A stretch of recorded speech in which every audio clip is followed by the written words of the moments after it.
রাত বাড়ে শয়তানের চতুর্দিকে ঘোরাঘুরি বাড়ে, তত বেশি ওরা অ্যাক্টিভ হয়। তাহলে বলো তো, আমরা যদি শয়তান থেকে বাঁচতে চাই তাহলে রাতে কি আমাদের বেশিক্ষণ জেগে থাকা উচিত না তাড়াতাড়ি ঘুমানো?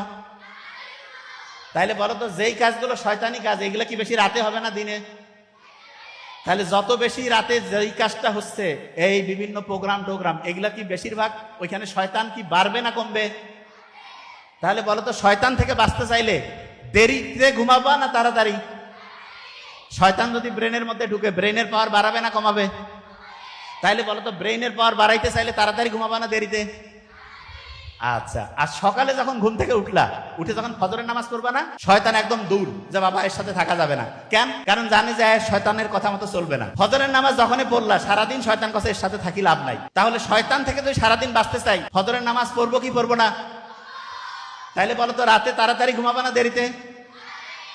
ফজরে উঠে কি করবা? নামাজ পড়বা কি পড়বা না? আচ্ছা, নামাজ যখন পড়লা, বড় বড় সব শয়তান চলে গেল, ছোটখাটো দুই একটা শয়তান থাকে, ওদেরকে কি কাছে রাখতে চাও না দূরে সরাইতে চাও? ওই সময় একটু কোরআন পড়বা। কি পড়বা? ছোট শয়তান বড় শয়তান সব পালাইলো, তখন খালি আল্লাহর ফেরেশতা, আল্লাহর রহমত, ব্রেন বাড়বে না কমবে? তাহলে রাতে তাড়াতাড়ি ঘুম, সকালে তাড়াতাড়ি উঠবো, বড়দের কথা শুনবো, বাবা মার সাথে সত্যি কথা বলবো, নামাজ পড়বো।